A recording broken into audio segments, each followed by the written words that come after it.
Hello and welcome everyone to another episode of Noir Yudarris. This is your host Mahmoud Noir. So today we'll be going through behavioral sciences. We'll be going through the nervous system, what makes it up, the lobes, what makes up the brain,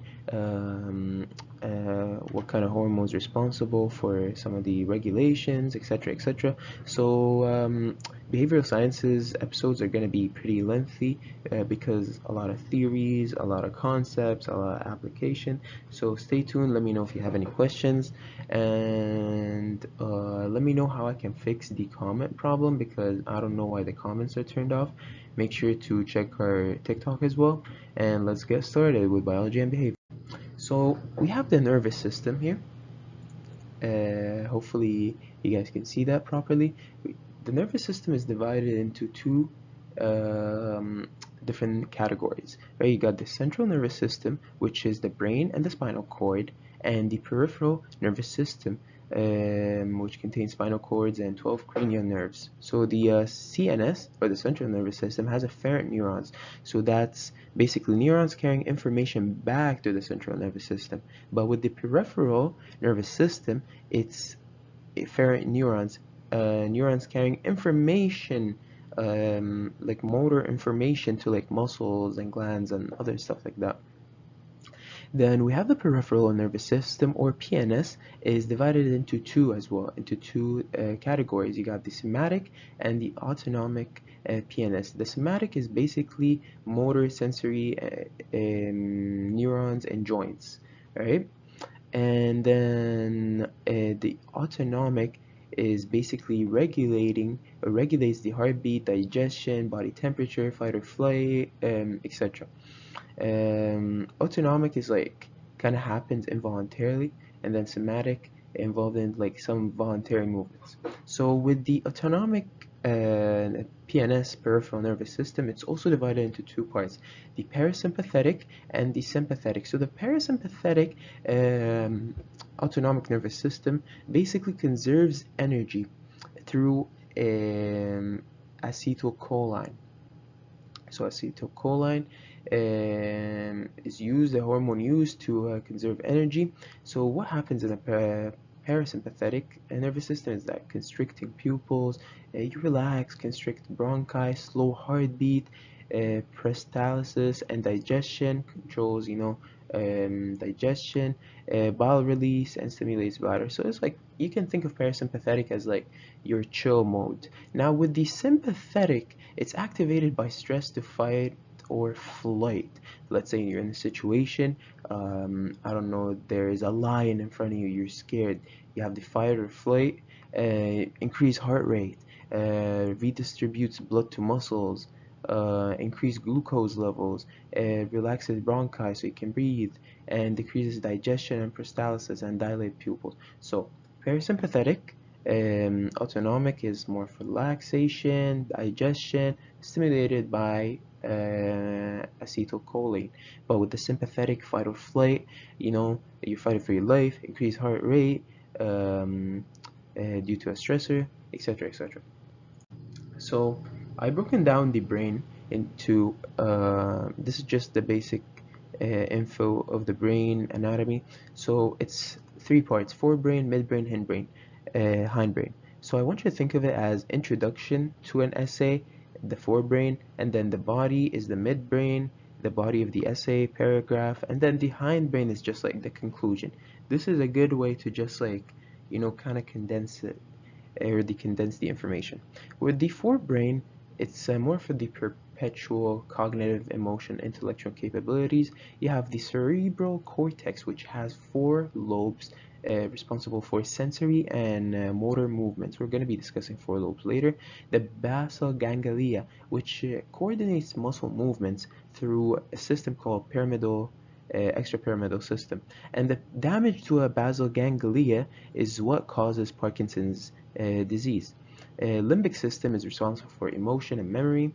Thalamus is like a relay. It's like a station for all the sensory information except for smell. And then you got the hypothalamus. Hypothalamus is going to be a really significant a really significant part of the brain and part of any testing, because with the hypothalamus it really interacts with a lot of glands.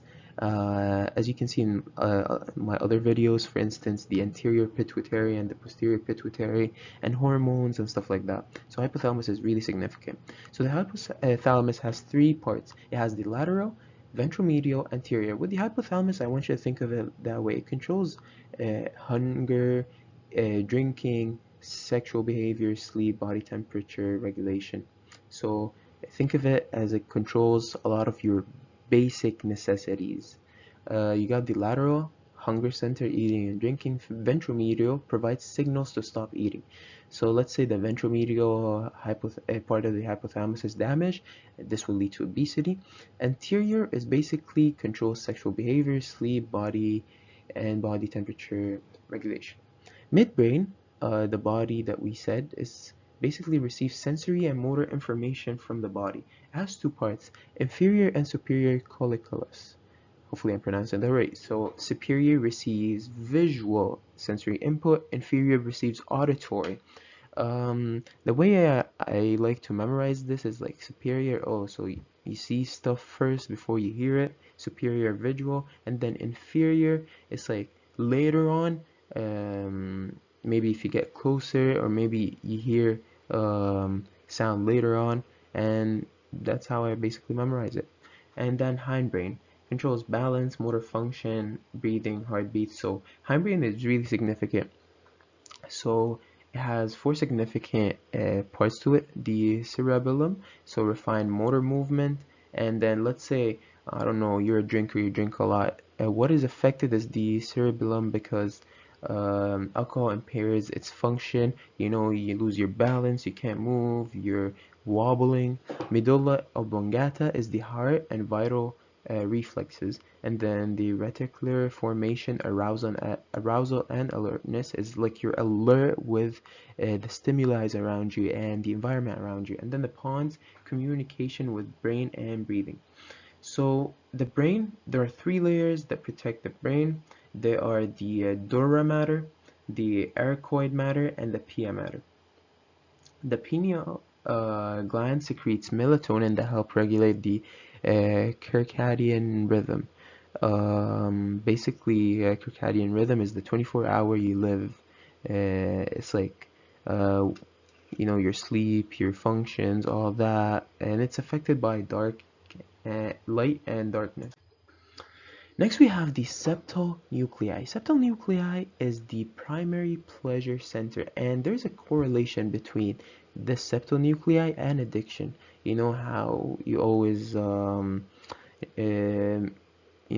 associate addiction with dopamine and stuff like that. Septal nuclei is a primary pleasure center for that. The amygdala is where the defensive and aggressive behavior such as fear and anger is always associated with fear and anger. And when the amygdala is damaged, now fear and anger are reduced. So, that's why I'm providing examples. Let's say someone hit you and damaged your amygdala, and then you recover. Your fear and anger will be reduced. Next, you have the hippocampus, which plays a role in learning and memory processes and communicates with the limbic system through fornix. So the hippocampus is significant in learning and memory processes. We'll also be making an episode about memory processes soon. Next, we have the frontal lobe. So we're going to be speaking about the lobes now. Frontal lobe has two lobes, the prefrontal lobe and the motor cortex. And now the prefrontal lobe manages the executive functions, regulates attention and alertness, supervises perception, memory, impulse. So you see memory come up a lot, so that means that a lot of systems, a lot of parts are working together with the memory. It's not just one part. So damage to the prefrontal cortex can lead to impairment and lead to impulsiveness. It's like you act without you think. The motor cortex association with area initiates like voluntary motor movements as they get input from multiple areas of the brain. It's like Oh, so now voluntarily I'm waving goodbye. That's what the motor cortex is responsible for the motor movements. And then you got the Broca's area of the prefrontal cortex. It's really vital for speech production. So I don't know, maybe in a kid that hasn't had any type of like speech yet, maybe the Broca's area is damaged or it still hasn't been activated. So that's an example. Next, you have the parietal lobe. So incoming sensory signals for touch, pressure, temperature, and pain. So parietal lobe is really responsible for, you get pain, you feel pain. So that's the parietal lobe sending signals or like receiving signals. It got the somatosensory system. It's a group of neurons that help humans recognize options, texture, touch, and pressure. Next, you got the occipital lobe, associated with the visual cortex and incorporated in learning and behavior. And remember, what was the part of the midbrain responsible for visual cortex? The superior colliculus. Next, you got the temporal lobe. The temporal lobe is responsible for auditory cortex, speech, music processing, memory processing, emotion. So the temporal lobe, as you can see here, is also closer to the ear. So I want you to imagine the ear here as well. It processes music and auditory speeches and then analyzes them. Lobes are not independent. Like I said, they collaborate together. They work together. So contralateral is when one side of the brain, sorry, there should be a B here, communicates with the other side. So for instance, the motor on the left sides communicate on the right side for movement. So they work together. And then we have the dominant left side hemisphere. It's responsible for functional and logical thinking. And then you see, it's responsible for language and analytics. Next, you got the non-dominant right side. Here it's responsible for creativity, mood recognition, imagination. So all your creative side is on the right side, your logical thinking on the left side. Next, you got agonist drugs and antagonist drugs. So the agonist drugs they replicate or mimic the neurotransmitters and then bind to receptors. And then the antagonists drugs, they actually block the receptors, and this would affect enzyme and substrate and rate of reactions in your body. So that's that. So acetylcholine, parasympathetic, associated with parasympathetic system, neurotransmitter transmits nerve impulses. And then you got the catecholamine, are epinephrine, norepinephrine, and dopamine. Epinephrine and norepinephrine are amino acid derivatives. So with the epinephrine, it's adrenaline, norepinephrine, non-adrenaline is the fight or flight responses. So the epinephrine and norepinephrine are in the sympathetic autonomic peripheral nervous system. Serotonin, it's like for mood, sleeping, eating, dreaming, and plays a role in depression. So serotonin and melatonin are two important neurotransmitters for the circadian, hopefully rhythm cycle. Hopefully I'm pronouncing that right.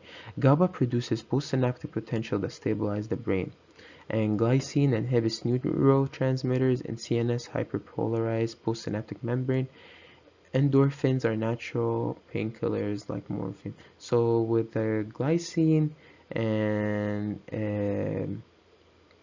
GABA activity, we're going to be discussing these further later on in other chapters. So please let me know if you have any comments. Make sure to check our other videos and let me know if you have any comments. I said that already, and thank you so much. It's been a pleasure.